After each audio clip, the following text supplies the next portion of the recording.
Every year, hundreds of people go missing inside of national parks and forests all over North America. Of those hundreds, every year, there's always a few that go missing under very strange circumstances. And one man, whose name is David Paulides, who's a former police detective, has made it his mission to investigate these strange disappearances. We're talking about people that are in plain sight of other people, that suddenly, in an instant, go missing, and there's absolutely no trace of them. It's like they've just vanished off the earth. In other cases, it's people that have gone missing and then are found in locations that are seemingly impossible to get to. And so these cases are explored under David Paulides' Missing 411. He's written numerous books, created documentaries around it. And so today I'm going to focus on 3 of these Missing 411 cases that, in my opinion, are especially bizarre and worth a closer examination. If the Missing 411 phenomenon is something you want to look into more closely, I would obviously tell you to go check out David Paulides and his team. I have all their links in the description. But you can also just go to one of my playlists. It's just called Missing 411, and I put any episode that I do about Missing 411 in that playlist. And so far, this is the 4th. And if you are a fan of the strange, dark, and mysterious delivered in story format, then you've come to the right channel, because that's all I do on this channel. And I upload 3 to 4, even 5 times every week. So if that's something that you're interested in, I would encourage you to gently mule kick the like button and then subscribe to my channel and turn on all notifications so you don't miss any of those awesome weekly uploads. All right, let's get into today's stories.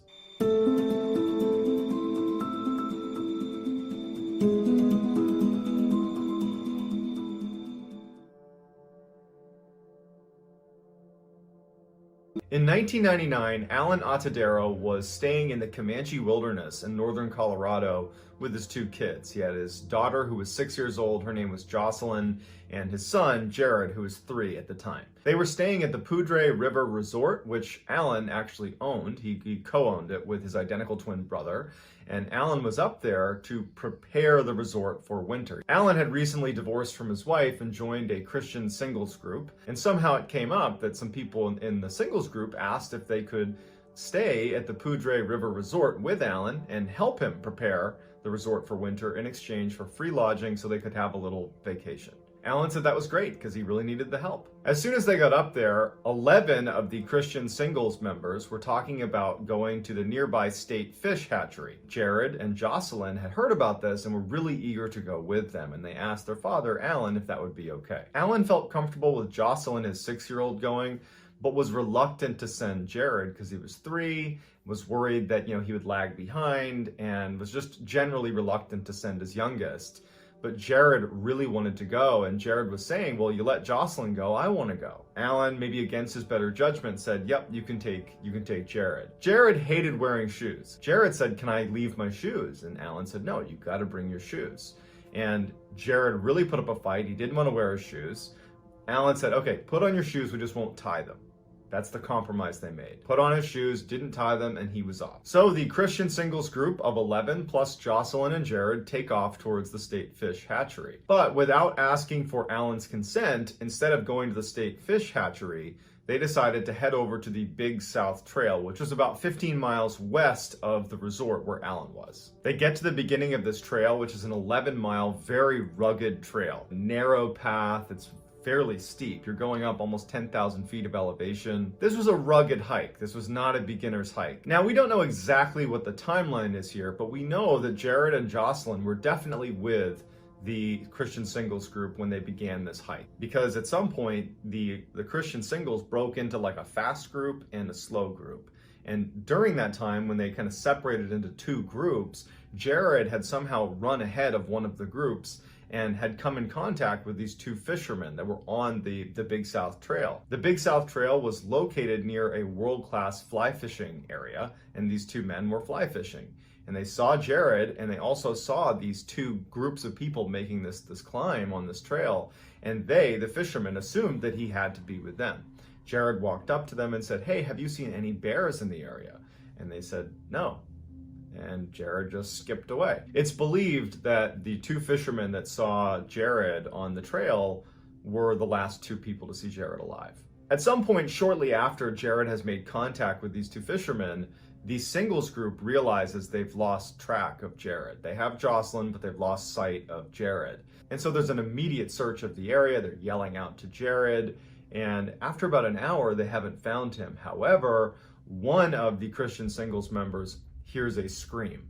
It was not a scream of someone getting attacked, but rather it was way off, off the trail. It sounded like a child who they would describe the scream as sounding gleeful, like they were playing with someone, like they were playing tag or hide and seek with someone. They tried to make it over to that area, but they couldn't locate where the sound was coming from. And despite yelling out for Jared constantly, they could never locate him. While this search is going on, one of the members leaves and goes back to the resort to break the news to Alan, Jared's father. Alan immediately gets in his car. He's yelling, "You lost my baby." And he drives over to the Big South Trail. Now, Alan just assumed he'd be able to get out and just charge around like a maniac, yelling for his son, and he would find him. But he quickly realizes that this is a really rugged and very dense area. It's going to be almost impossible for he alone to search and find his son. He calls authorities, and authorities show up, and they launch this massive search. Now, the search and rescue crew, when they showed up,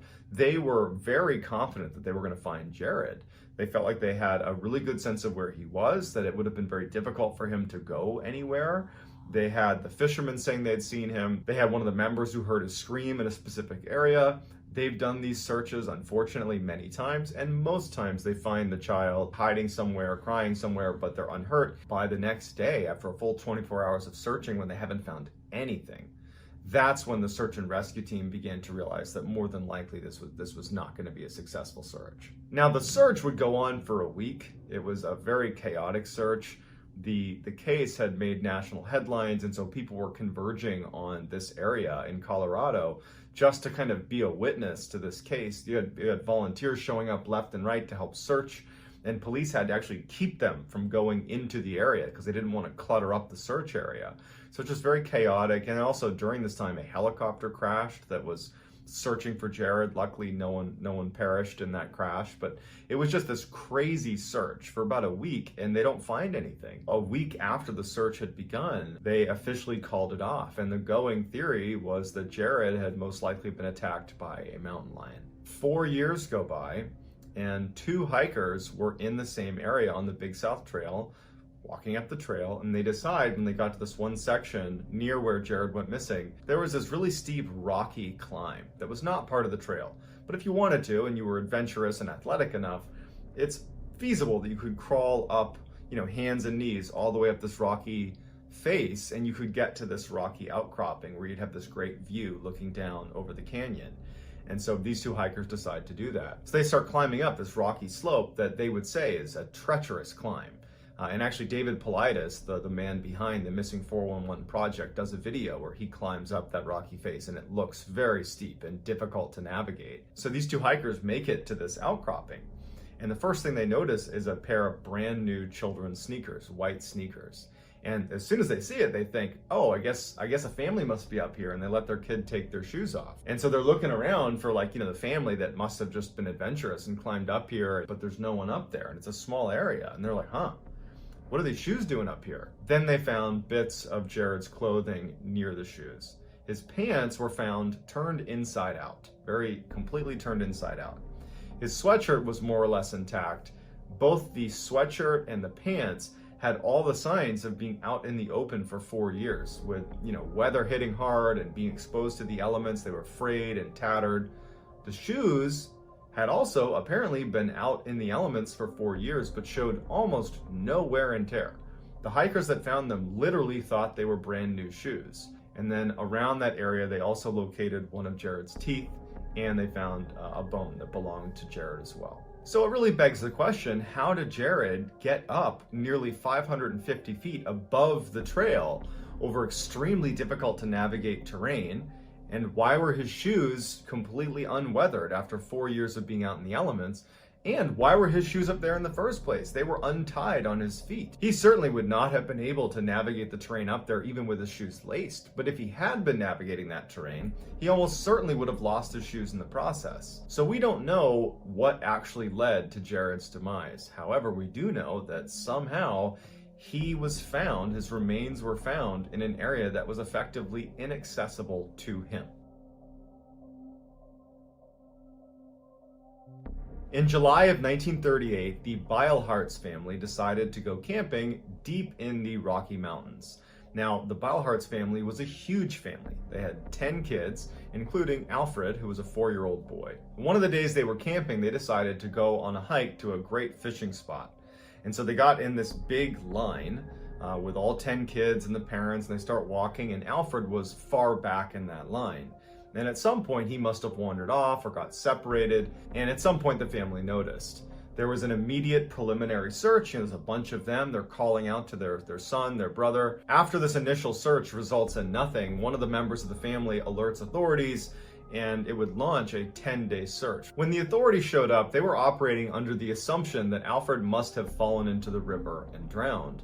And so their efforts went into not only damming the river to stop anything going through, but they also began raking the river as well to find any of Alfred's remains. When the raking of the river and the damming of the river turned up nothing, the authorities decided to bring in some bloodhounds from a nearby state penitentiary to try to pick up his scent and find him. And so they bring the bloodhounds over to where he went missing, and right away they pick up his scent. And then, somewhat paradoxically, instead of going down to the river where all the authorities assume that's where he must have gone, the dogs turned and went up this near sheer cliff. They went over 500 feet uphill to this clearing on the mountain, this little plateau on the mountain, and then they just laid down as if they had found him. The authorities assumed this was an anomaly. There's no way this child could have gotten up nearly 500 feet to that plateau, not to mention there was no sign of the child up there anyways. So they just assumed that the dogs must be wrong. So they sent those dogs back and got new bloodhounds to do the same test. And so they brought the new bloodhounds to the point where Alfred had vanished, and they did the same thing. They didn't go down to the river. They followed the exact same trail all the way up, nearly 500 feet up to that plateau where they laid down to signify this is where the scent ends. And it was baffling because there was nothing up there to indicate that he was there or ever was there. But now you have two groups of bloodhounds that did the same thing. You can't say his scent wasn't up there because the dogs found it twice. So at the same time this search is going on, a report came in from another hiker that was about 6 miles away, less than 24 hours after he had gone missing. And the report from this hiker was he was sitting down to take a rest, and he looked up towards this mountain. And about 500 feet up, he saw a little rocky outcropping, and a boy walked out to the edge and looked down at him. And the man looked up like, how did the boy get up there? And the child let out a shrill shrieking sound before something that was out of view pulled him backwards, and then he was never seen again. And so he reported it, and the authorities dismissed it, because how could a 4-year-old boy have moved 6 miles away and 500 feet up to this rocky outcropping? However, authorities did send a team to go search that area where this hiker had seen this child, and there was nothing there. So you have these two separate locations, one near where Alfred disappeared about 500 feet up on a seemingly inaccessible rocky outcropping where the bloodhounds had taken his scent to, and then it vanished. And then 6 miles away, you have another sighting of a boy that matches Alfred's description that's another 500 feet up on a rocky outcropping that's seemingly inaccessible to a child. And that's all we have. Alfred was never found. In August of 1897, two parents and their 6-year-old daughter named Lillian went berry picking in Maine. The section of Maine they were in was only 15 miles away from the Canadian border, and it was very, very densely forested. At some point, the parents noticed that Lillian wasn't with them anymore. They assumed she must have wandered a couple feet away. Maybe she was behind a tree. But after an hour of searching, where they can't believe they're not seeing any trace of their daughter. I mean, they're in the middle of nowhere where if you yell out, someone's going to hear you, but there was no response from their daughter. They can't find her anywhere, so they alert authorities. Hundreds and hundreds of people came out for this search. The family is distraught. They're offering these huge rewards for any information about their daughter. You have all these very experienced outdoorsmen and huntsmen that are going out and looking for this girl. There is nothing. She has vanished completely. During this whole ordeal, friends and family would stay out in the woods overnight. They would just stay out there yelling and calling for Lillian, and she never turned up. About 48 hours after Lillian disappeared, there was a group of people searching an area about 2 to 3 miles miles away from where Lillian had gone missing. And Lillian just walks out from behind a tree, perfectly calm, doesn't look harmed, and she's just asking for her mother. There's this amazing reunion. It's a miracle that she's been found. I mean, this is 2 days that she's been missing in the middle of rural northern Maine. I mean, anything could have happened to her, but she's here, she's alive. When they asked the girl, what happened? Where'd you go? Why did you walk away? Like, what happened? She said something that piqued David Paulides' interest, and this is why this became a part of the Missing 411 project. She said, the sun shined all the time in the woods.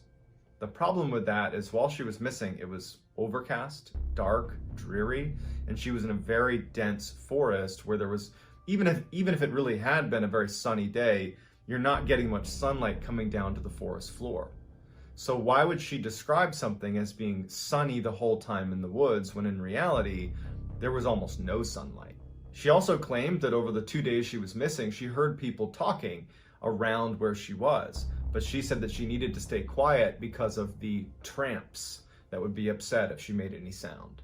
It's just a very strange story, and like every other missing 411 case, there really isn't a good, rational explanation for why it happened. While David Paulides does not come out and say explicitly what he believes is behind all these strange occurrences inside of these missing persons cases, the insinuation or implication of his research is that something paranormal is behind it. So I'd like to hear what you think is behind some of these strange disappearances. If you enjoyed this video and you want to see more like it, I would encourage you to gently mule kick the like button and subscribe to my channel and turn on all notifications so you don't miss any of my weekly 3 to 4, even 5 video uploads on content that sounds an awful lot like what you just listened to in today's video. If you want to get in touch with me, you can direct message me on Instagram. My handle is johnballen416. Also, I'm very active on TikTok, where my handle is Mr. Ballen. So whether I see you on Instagram, TikTok, YouTube, all of the above, I just really appreciate your support. Until next time, I hope you guys enjoyed it, and I will talk to you soon.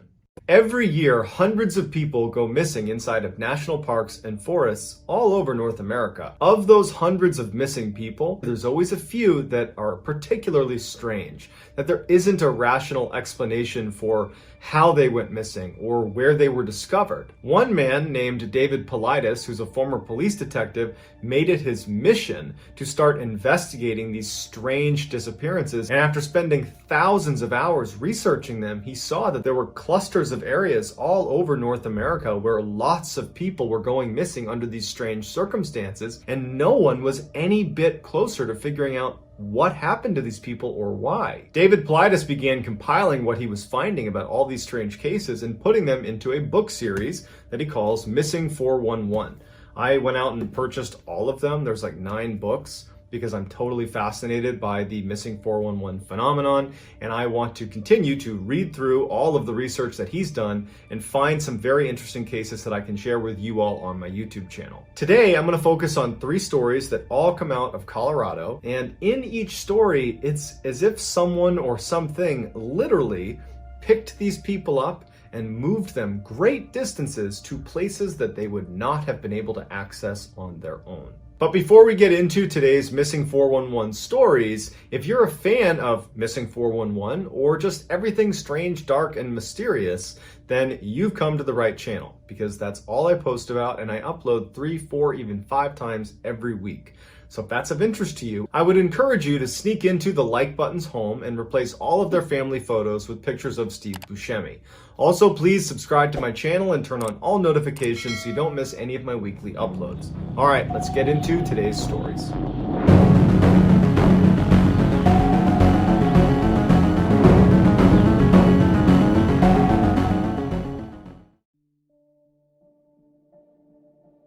In 1981, Maurice Doc Demetz was an 84-year-old man living in Colorado. He was a lifelong minister, had a PhD in theology. He also had a blood condition, and he had arthritis in his knees that made it almost impossible for him to walk without assistance. He had always been really passionate about topaz hunting. He would go to these sites where you could dig into the ground and look for these rocks. When you broke them open, you could potentially find topaz. And he loved doing that. Because of his knees and because of his blood condition, he needed someone to go with him to walk him around to the different dig sites and to help him get back into the car and drive him back to his house. Doc had a friend named David McSherry. He wound up being the primary guy that would go with Doc anytime he went topaz hunting. On April 29th, 1981, Doc decides he wants to go topaz hunting. So he calls up David, and they load up David's car, and they head off to Pike National Forest, which was a spot they had gone many times before. And they had this one area that they used to love going in particular called Devil's Head. Locals in the area claimed that that spot was actually haunted by evil spirits. But to Doc and to David, there was no indication that they bought into any of that, and they went there all the time. When they got there on April 29th at 10 a.m.,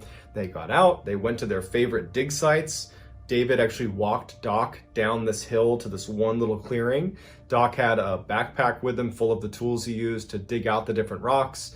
After David had walked Doc to this spot, David walked back up the hill towards their car and went about 50 yards away from where Doc was to his dig site.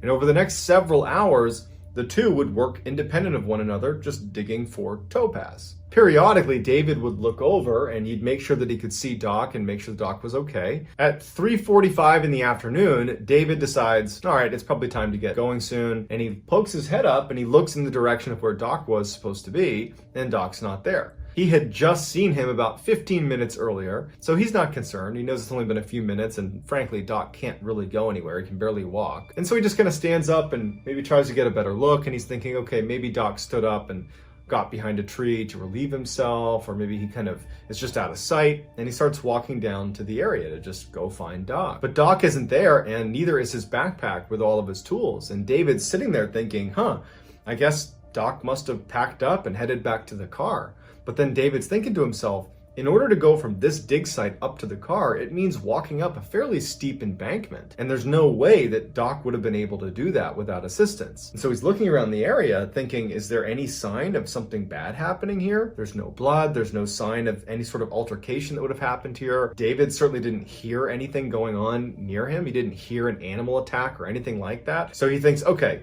somehow he must have got up to the car. David walks up the embankment all the way to the car. Doc's not up there. David goes in the car and he starts honking the horn and yelling out for Doc. No response. As he's honking the horn, 3 motorists come down the road. They see David honking the horn, and so they say, hey, what's going on? David tells them, hey, I got my 84-year-old friend. I don't know where he went. He can't have gone far. Can you guys help me look for him? But after David and these motorists spend a couple of hours looking in this area and there's no sign of him, they end up calling the authorities. The police show up, and over the next week, there is this extensive search in this whole area that includes bloodhounds and hundreds of people. But despite this massive effort, nothing is ever found of Doc. He just vanishes. And so Doc's wife writes a letter to the governor of Colorado and just says, he can't have done this on his own. He can't have walked away on his own. Someone or something lifted him up and took him away. There was no response to this letter, and ultimately Doc's case was shut down. They stopped looking for him and assumed he had died. But when David Paulides looked into this case and featured the Doc DeMetz case on his documentary, they actually reopened the case. But as of right now, there's no new additional details about the whereabouts of Doc DeMetz. To this day, we don't know what happened to him. In 2014, Jim McGrogan was a 39-year-old medical doctor who was living in Indiana with his wife and his 2 kids. He was widely regarded as a very loving husband and devoted father, and everybody seemed to just love this guy. Jim was in phenomenal shape. He had run marathons, triathlons. He loved being in the outdoors, hiking, rock climbing, snowshoeing, skiing. That was Jim's happy place. And so in early March 2014, Jim decides he wants to plan a trip with some friends to go hiking in Colorado. And so he begins planning out where they're going to go hiking, and he finds this amazing trail right opposite the very famous Vail ski resort. Even though Jim was very competent in the outdoors, he would take a survival class and an avalanche preparedness class before he left for Colorado, just to show his wife that he wasn't taking any chances, that he would be well prepared in case the worst were to happen on this trip. About 2 weeks later, he's in Colorado and he heads to a ski shop where he rents a split snowboard as well as loads up on all the supplies that you might need for being in the outdoors. Early the next day, Jim and his friends arrived at the trailhead. Jim, in his backpack, had his cell phone, He also had an extra cell phone battery. He had a great GPS. In addition, he had loads of food and water. He had his split snowboard. He has his avalanche beacon. He's got extra clothing. I mean, this guy is well outfitted for this trip. So they start on this hike, and by 10 a.m. that morning, the rest of the group is feeling tired and wants to take a break. Jim doesn't want to take a break. He's in amazing shape and he wants to keep going. So he says, hey guys, I'm going to walk just a little bit farther up and I'll meet you at our next planned stop. No one bats an eye because Jim is like this total stud. He knows what he's doing. And they're like, all right, go ahead. We'll see you up there. Once the group is well rested, they stand back up and they keep walking. They get to that first stop and Jim's not there. They think, okay, we were sitting there for a little while. I'm sure he just went to the next planned stop because they had planned stops all along the route. The trail they were on, because it had snowed significantly that winter and lots of people had been on this trail, the trail itself was totally packed down to the dirt. So it was very easy to identify this trail. Anywhere there wasn't trail was covered in snow. And so if you were walking this trail, it would be really easy to stay on it. Also, if you were to deviate from the trail and start walking away, it would be really obvious because people would see your footprints leaving the trail. But as Jim's friends are making their way up this trail and not seeing Jim at each of these subsequent stops, they don't see any footprints leaving the trail. So they just figure he must have gone all the way to the end. He's just way ahead of us. But by 5 p.m., when they made it all the way up to the top where they planned on stopping and turning around, Jim wasn't there, and they hadn't passed him on the way up, and they hadn't seen any footprints or any ski tracks or anything to indicate that someone had left the path. And so very worried about Jim, they called the authorities. Over the next 5 days, a massive search is launched in this area, including 3 helicopters that scoured an 18-mile square radius. They had scent sniffing dogs out there. They had all these very experienced mountaineers combing the area, but they couldn't find any sign of him. And again, because of all the snow outside of that trail they were on, the helicopter just searched up and down that trail looking for indications that someone had left the trail, looking for those footprints or ski tracks just off that trail they were on, and there weren't any. There was no sign that anyone had left the trail at any point. Yet Jim was gone. The authorities, friends, family, everybody's baffled, but they're thinking to themselves, Jim's a really competent outdoorsman. He has a working GPS. And they checked their cell phones. That whole area they were in, they had cell phone reception. So they're thinking to themselves, we don't know what's going on, but I'm sure he's going to turn up at some point. 20 days after Jim went missing, his body is discovered by 2 hikers 7 kilometers away from the trail he had been on when he went missing. He had died from significant head trauma as well as a broken femur. It looked like he had fallen from a really great height, but it wasn't entirely clear where he had actually fallen from. He was found with just leggings and a shirt on, no jacket and no boots, and his boots were nowhere to be found. His backpack was next to him, and inside of it was his GPS that worked and his cell phone that worked. He even had an extra battery for his cell phone. Yet at no point had he tried to use his cell phone over the duration of the time he had been out there. He also had lots of food and water and additional clothing. He had a tent, but it looked like none of it had been touched since he packed it originally. And then strangest of all is there were no footprints or ski tracks leading up to either where he was or any of the surrounding areas. There were no tracks to show how he actually got where he got. It's as if he had been lifted off the trail 7 kilometers away and dropped where he was. When the exact location of where he was found was communicated back to the authorities, the helicopter pilots who had been involved in that initial 5-day search said that we looked at that area multiple times and he wasn't there. So at some point after those 5 days, Jim had found a way to land 7 kilometers away in this random place where there's no footprints that lead to it, no tracks, no anything. We know he had a working cell phone and a working GPS, and we know that he didn't make it to this spot where he ultimately was found in the first 5 days. So at a minimum, what was he doing in those first 5 days? Why wasn't he using his cell phone to communicate what was going on? Why wasn't he using his GPS to get back to safety? Why didn't he use the supplies in his backpack to save his life? Why did he take his boots off? And then how did he wind up in the location he was in? Because there was no tracks that would have led to that spot. In 1958, Bobby Bizup was a 10-year-old living in Colorado. He was almost completely deaf, so he wore a hearing aid, and he came from a family that was devoutly Catholic. That summer, Bobby's family decided to send him to a Catholic camp for boys. It was located at the St. Malo Church inside of Rocky Mountain National Park. The camp itself was situated at the base of Mount Meeker. Anytime the boys were up the mountain, which was pretty steep, they could always look down and see this camp. In addition, there was this stream that fed right by the camp. So if they could just get to the stream anytime they were up in the mountain, they could follow it all the way down and get back to the camp. This was something that they told all of the boys in case they got lost up in the mountain. On August 15th, around 6 p.m., Bobby was a little ways up from the camp fishing along that river. And one of the camp counselors was making his way up to try to get all the boys to come back down for dinner. This camp counselor would say that he clearly saw Bobby recognize that it was time to come back down, it was time for dinner. He clearly saw Bobby turn and start walking down towards the camp. At which point the counselor turned his back on Bobby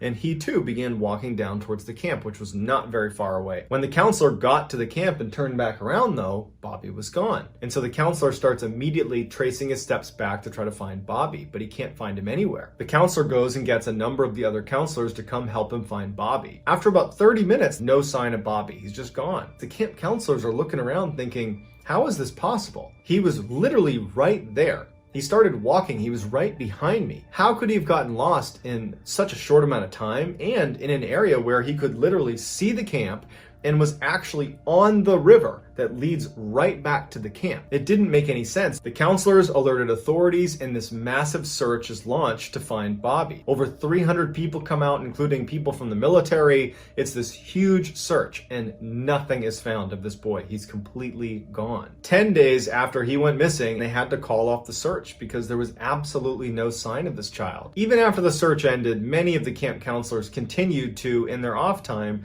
scour the area around the camp to look for Bobby. And a year later, 3 camp counselors would actually find him. 3 camp counselors decided to go to a very hard to access area that had been searched previously, but they felt like it was the one spot that needed a little bit more attention.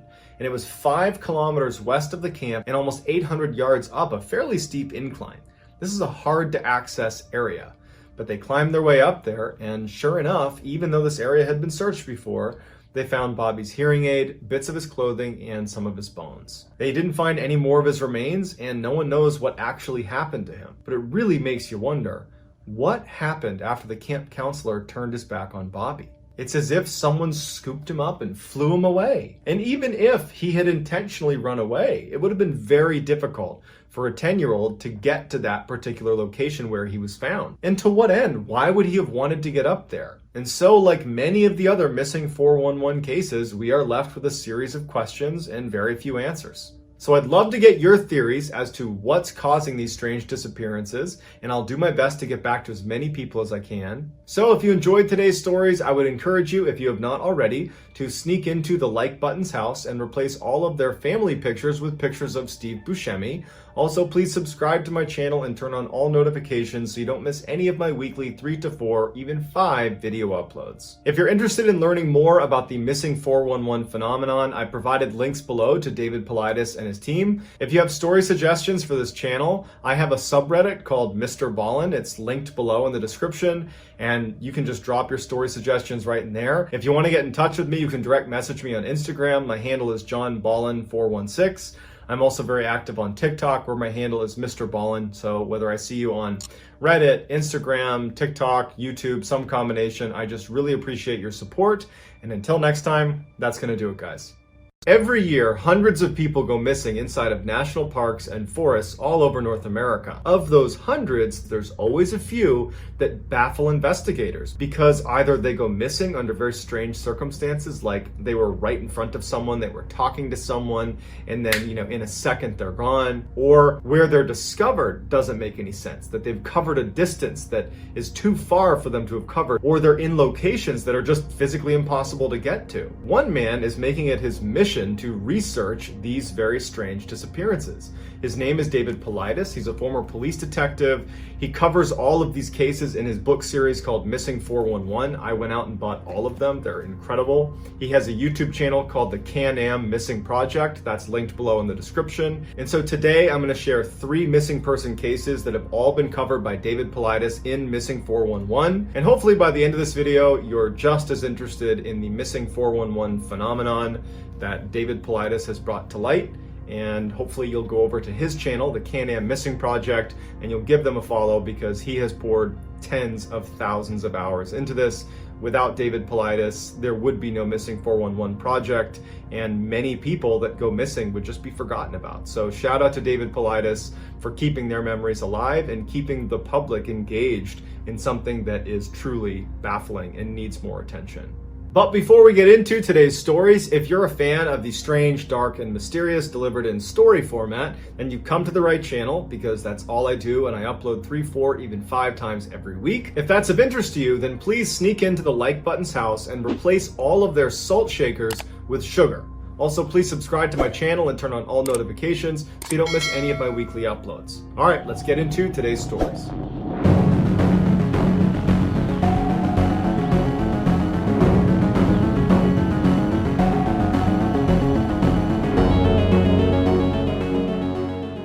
So just a couple of weeks ago, early on July 24th, 2020, an 18-year-old woman named Gia Fuda, who was living with her parents in Seattle, Washington, wakes up in their home, goes downstairs, says good morning to her mother and to her father. She has a sip of a seltzer water, and then she heads out to her car and says, okay, I'll see you tonight, and she drives off. Gia's mother said that because of the quarantine, all of Gia's college classes had been moved online, and Gia didn't like doing all of her work in the house. She felt trapped.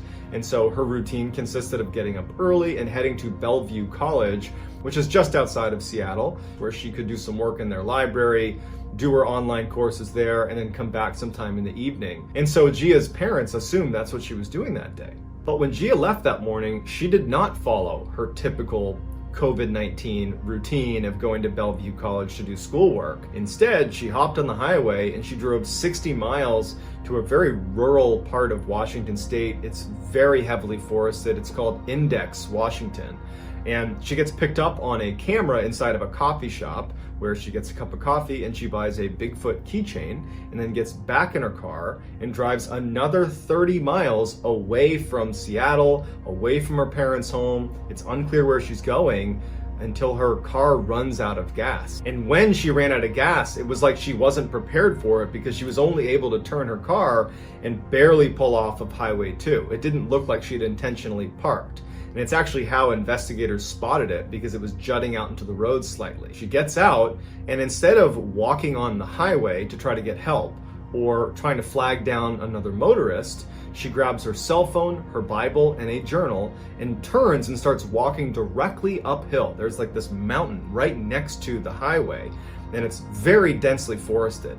And she just starts walking straight up this mountain. It's important to note that David Paulides just recently came out with a video about this case on his Can-Am Missing Project channel, and he says that the area she stopped in is an area where at least a dozen other people have gone missing under baffling circumstances that have all been covered in the Missing 411 phenomenon. By 11:30 that night, Gia's parents were starting to get very concerned that they hadn't heard from their daughter and that she hadn't come home yet. They started texting her and calling her. No answer, no response. By 1 a.m., they called the police. So this huge search is launched to go find Gia. Hundreds of volunteers, they have all these professional search and rescue people out there, they have helicopters overhead, and almost immediately, within a few hours of the search being launched, they find her car on Highway 2. But no sign of her anywhere. The area that she was in was actually a dead zone for cell phone service, so they couldn't get in touch with her in part because they had no service, and authorities weren't able to track her phone because there was no cell phone reception. So they didn't have much to work with except that they generally knew where she might be, which is in this very thick section of the Cascade Mountains. And so for days and days, they're searching and turning up nothing. And unfortunately, as time ticks on, the likelihood of her being found alive is next to zero. But 7 days into this huge search where nothing has been turned up, they have this huge find. A couple of the searchers that were miles away from where she had gone missing. I mean, at this point, you're 7 days into the search. You have searchers combing miles and miles of territory, and there's nothing. They've found nothing. And these searchers are up near this scenic creek where there's a little bit of a clearing, there's this creek, and they find in one area her jacket, her shoes, her phone, her journal, and her Bible, all in one area. It looked like she had just suddenly stripped everything she had, put it on the ground, but she was nowhere to be found. So while this find is certainly great progress towards discovering what happened, it unfortunately sent a message to her parents that at this point, you need to brace for the worst, because now your daughter is not only missing and has been for a week, she doesn't have any gear. She has no clothes, she has no phone, she's just gone and has nothing. So the omen was very bad at this point. But her family and the searchers were not willing to give up, so they continued to search this new area where all of her stuff had been found for another 2 days. And on the 9th day from when she had gone missing, they found her. And she was alive. She was sitting on a rock near this creek. When they approached her, she was very startled to see people coming near her. She clearly was not expecting to be found. She was also more or less incoherent. She believed she had only been out for maybe 3 days and just had gotten lost, but they told her she had been gone for 9 days. But she was unhurt. She had a couple scratches on her. She was definitely emaciated, but she had been drinking from the stream and eating huckleberries, so she was, taking care of herself, but she was totally confused. She didn't know why she was there. And when she was pressed a little bit further, she didn't know why she drove where she drove. She doesn't know why she walked up a very steep mountain into the Cascades. She also has no idea what happened over the first 6-7 days. She only recalled the last couple and thought that's the whole time she had been out there. So it's a very confusing story, and one that probably we will never get a clear answer to. This will just become another one of the thousands of very odd disappearances that occur all over North America, except at least in this case, she was found alive. Tom Mezek was this salty Army veteran. He had served in the 82nd Airborne Division, which is an elite paratrooper division. He taught survival training classes, but more than anything, he loved to hunt. And he actually hunted in this one particular area in New York all the time with the same group of friends. In fact, for like 55 years, Tom and his 6 hunter friends would hunt this one area. On November 15th, 2015, Tom and his hunting buddies decide to go hunt in this area. And they got a bit of a late start. They didn't get out there till about noon. So they decided, in order to make up for lost time, to use this technique that's referred to as a deer drive, where you have stationary watchers that set up on a line about 100 meters apart from one another, and you have a group of drivers that kind of corral any deer or any animals in the area and push them so that they go past the watchers who can take a shot at those animals. And so Tom, along with 3 other hunters, were made watchers, and they set up along this hillside where Tom was all the way on the left flank, which meant on his left were no hunters. He did have a hunter 100 meters to his right, and then there was 2 other hunters all the way up the hill on the right as well, but he was on the outer flank of that line. And the 3 other hunters that were going to be doing the driving were to his right as well, behind this hill. They were going to try to push the deer up and over this hill down to this line of watchers. After 3 hours and no luck, they haven't seen one deer, they start to also comment on the fact that there doesn't seem to be any wildlife at all. No squirrels, no birds, no anything. There's just silence, which is very odd for this area. And when you consider that this group has hunted this area for 55 years, they have a really good understanding of what normal looks like. And before anything happened with Tom, they were already talking about how strange that was. Also, one of the watchers who was right next to where Tom was, about 100 meters away, he recalled hearing a very distinct sound, like a whooshing sound or a snapping sound, coming generally from where Tom was. But he didn't think much of it at the time. That is, until they got back to their cars after calling off the hunt because they had been unsuccessful, and everyone's there except for Tom. And they go back out, they're yelling for Tom, they're wondering, did he fall down? They're like, okay, let's radio him, because everybody had radios. There's no answer from Tom. They're searching the area where he was. They start shooting their rifles into the air. They can't find him, and they think, okay, well, we don't know what he's doing, but this guy is super competent. He was healthy. Let's just go to the cars and wait for him. And so they're sitting at the parking lot, which is not very far from where they were hunting. And this is an area they always parked in, and this is an area they always hunted in. So they knew that Tom knows where they're going to be. And so they sat there waiting and waiting, and he's just not showing up. So eventually, the hunters call it in to the rangers that he's gone missing. A massive search is launched for Tom. I mean, they are combing this area. They got helicopters, professional search teams. They're looking in lakes, they're looking under logs, they're looking everywhere, and there's not a shred of evidence of Tom. They can't find his walkie-talkie, they can't find his gun, there's no clothes, there's nothing. He's just disappeared. On the 4th day of the search, the FBI shows up, and they get involved in the search, which didn't make any sense, because why is the FBI getting involved 4 days into a search for an elderly hunter where there's no sign of foul play? Why are they getting involved? It didn't really add up. And all they would tell Tom's wife is that they believed that something was off about this case, and that's why they were there. But they couldn't elaborate unless more information came in. But nothing ever shows up. Even though Tom was a bit older, he literally taught survival classes. He was the guy teaching other people how to survive in the woods. He also has been hunting in that particular area for 55 years. How is it that he in no way was able to signal that something was wrong, and that all these people, including the FBI, can't find any trace of him? It just seems like something is off. I gotta agree with the FBI on this one. In 2013, 51-year-old Dale Stelling decided to take a trip from Texas, where he lived with his wife and his parents, up to Colorado. He was an avid outdoorsman, and he had always wanted to go hiking and camping in Colorado. So he, his wife, and his parents load up the RV, and they start making their way up to Colorado. On June 9th, as they're making their way to Colorado, their RV breaks down in New Mexico. Even though they were eager to get to Colorado, Dale saw that where they had broken down was near the Mesa Verde National Park. And he thought, well, we weren't planning this, but let's just stay here for a night and go check out the park tomorrow.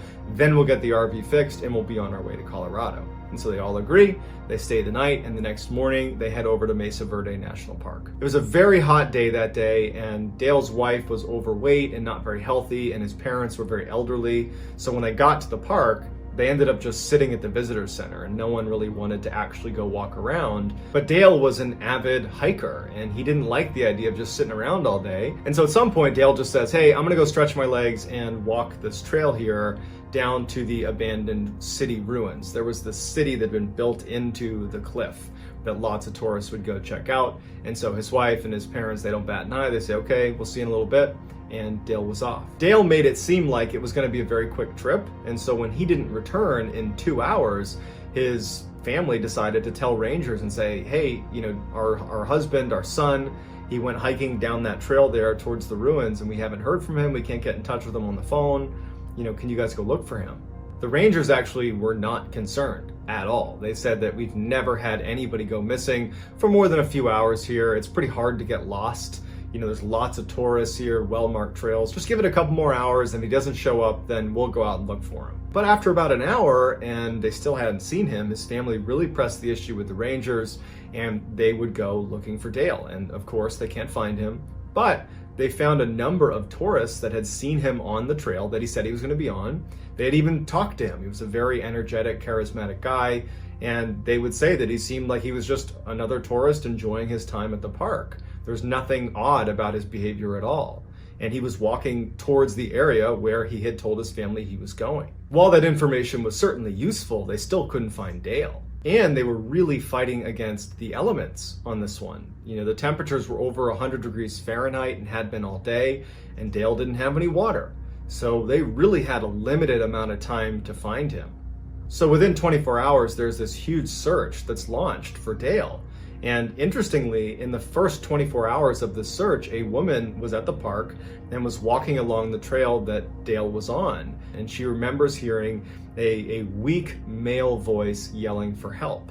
And so she kind of looked over the edge. She couldn't see down below her. She was on a bit of a cliff. Fearing that if she went to look, she might fall and become a victim, she went back to the rangers and said, hey, here's the area I was in. I heard someone yelling for help. You should go check it out. And the rangers said that actually we've been getting that report. We got that report yesterday. But when we went to look in that area, we can't find anything. There's no one over there. So while it seems very likely that that person calling for help was most likely Dale, we don't know for sure because they were never able to locate who was asking for help. And to this day, we have no idea where Dale is. There's been no shred of evidence to indicate where he went. He just vanished. If you enjoyed today's story, if you haven't already, please sneak into the Like Button's house and replace all of their salt shakers with sugar. Also, please subscribe to my channel and turn on all notifications so you don't miss any of my weekly uploads. So I'd love to get your reaction to these 3 stories. What do you think happened and why? And I'll do my best to get back to as many of you as I possibly can. If you're interested in learning more about the missing 411 phenomenon as documented by David Paulides, then you should check out David Paulides and his team at their YouTube channel, the Can-Am Missing Project. I've also provided links in the description below to all of their work. Also, I have a Missing 411 playlist that you can save and watch that as well. If you have a story suggestion for me to use on this channel, go to our subreddit, which is just Mr. Ballen. It's linked below. It's a place where you can drop your story suggestions. And if I intentionally use your suggestion, I will absolutely credit you. If you want to get in touch with me, you can direct message me on Instagram. My username is JohnBallen416. Also, I'm very active on TikTok where my handle is Mr. Ballen. So whether I see you on Reddit, Instagram, TikTok, YouTube, some combination, just know I'm incredibly thankful for your support. And until next time, see ya.